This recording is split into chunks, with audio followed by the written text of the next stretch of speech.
nécessairement nous nous heurtons, non pas au sens du combat, mais nous heurtons à d'autres travaux. Et je crois que nécessairement il y a débat et discussion dès lors que nous travaillons sur le même terrain et à partir d'un certain nombre de problématiques semblables. Et il n'y a pas du tout d'obstacle à ce que ces confrontations s'approfondissent et s'enrichissent. Autre chose étant, le problème de la ligne politique. Je crois que c'est la confusion qu'on fait très souvent et que les communistes ont très souvent fait, que certains d'entre eux continuent à faire, c'est nous confondons, on confond à l'extérieur du PC et nous confondons parfois à l'intérieur du PC ce qui appartient au domaine de la ligne politique et ce qui appartient au domaine du débat et de la recherche, la recherche marxiste et de la discussion. Je crois que ça se situe à des niveaux différents. Il est arrivé à la porte des boîtes que la différence de niveau se fasse sentir assez rudement. Il n'y a pas pour nous deux autre méthode de combat que le front unique ouvrier, que l'unité par-dessus les querelles de clocher, que l'unité de tous les travailleurs et de leurs organisations pour faire aboutir nos revendications, pour mettre en bas l'État bourgeois, l'État policier. Ils sont couverts par les flics, camarades. Ne tombez pas dans le pied. Camarades de la régie, souvent aux portes de votre entreprise, vous avez eu l'occasion d'assister à quelque chose de ce genre, que pour notre part nous déplorons, mais en disant clairement et nettement que nous ne baisserons pas pavillon devant le stalinisme, qu'effectivement nous défendrons notre ligne politique, parce que nous avons conscience de défendre les acquis des travailleurs, parce que nous avons conscience de défendre l'intégrité de la totalité du Parti ouvrier révolutionnaire, de défendre les acquis de la révolution bolchevique de 17, que le stalinisme, que la bureaucratie s'est déclarée.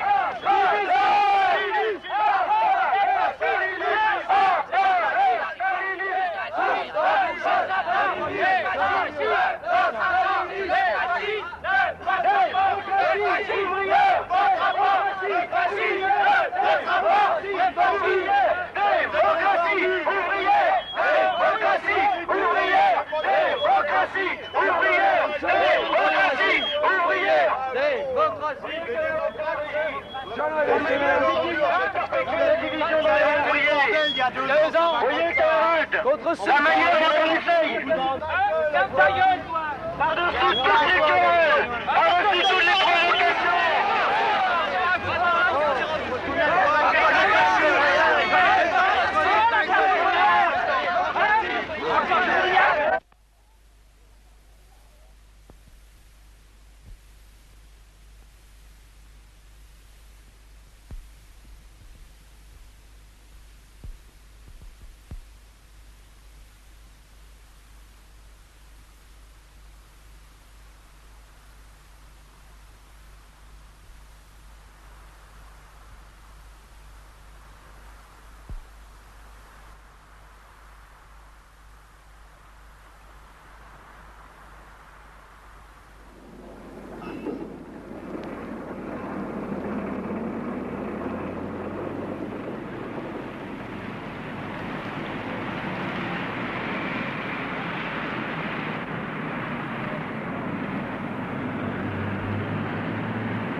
Je ne crois pas que c'était un suicide, parce que le suicide, ça signifie, c'est la solution pour ma personne, parce que moi, je ne vois pas d'issue, alors je me suicide, mais là, il s'est tué, c'est tout à fait différent, parce qu'il a fait pour tout le monde, il n'a pas fait pour soi-même, il a eu un courage que nous, personne de nous ne l'a. Il a fait vraiment quelque chose d'extraordinaire parce que justement, nous maintenant, on se sent coupable de sa mort, qu'on n'a pas fait plus avant, qu'on n'a pas plus agi, négocier avec quelqu'un ou je sais pas, vraiment, je crois que tout ce cortège qu'il est là, c'est le cortège de la culpabilité, c'est tout.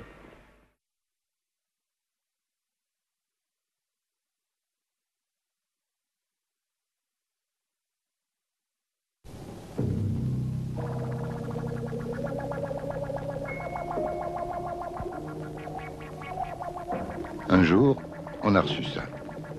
Une caméra Super 8 a pu pénétrer dans la prison de Lecumberri, près de Mexico.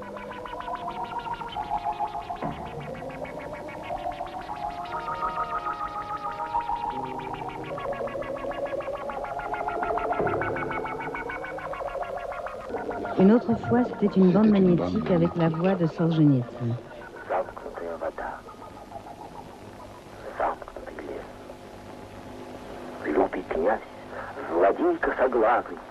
захватил озеро.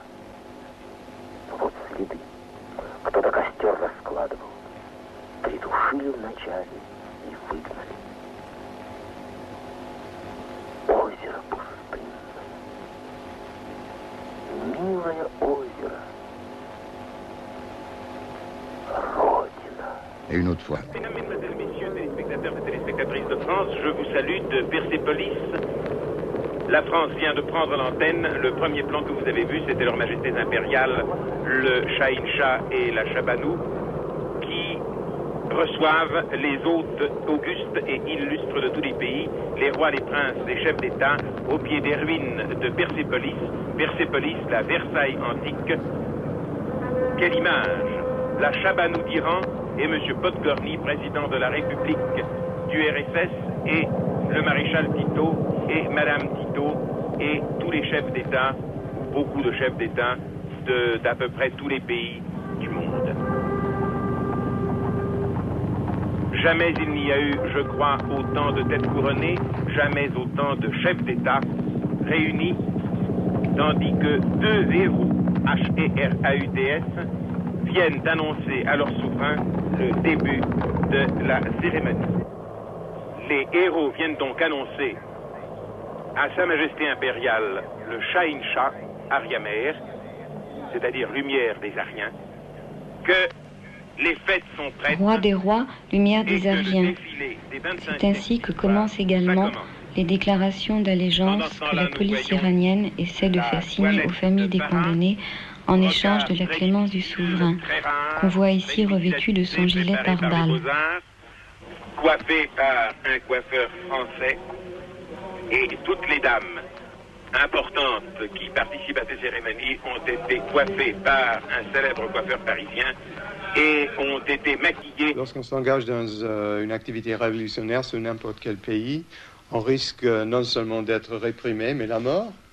Et lorsqu'on se sent révolutionnaire, on doit savoir que, même si ce n'est pas une pensée très gaie, que n'importe quel jour, on pourrait se trouver comme ça.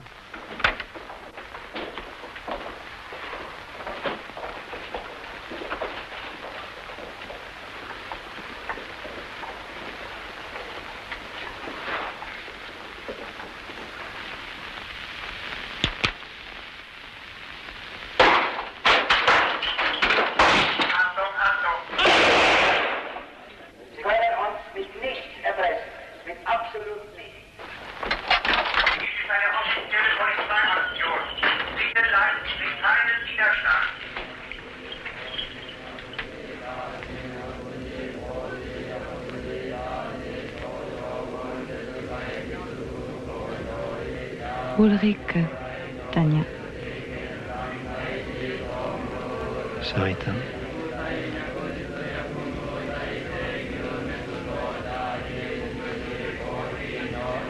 Nguyễn Nhân Thoại. Javier Heró.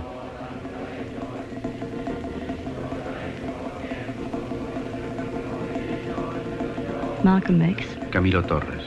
Chichi.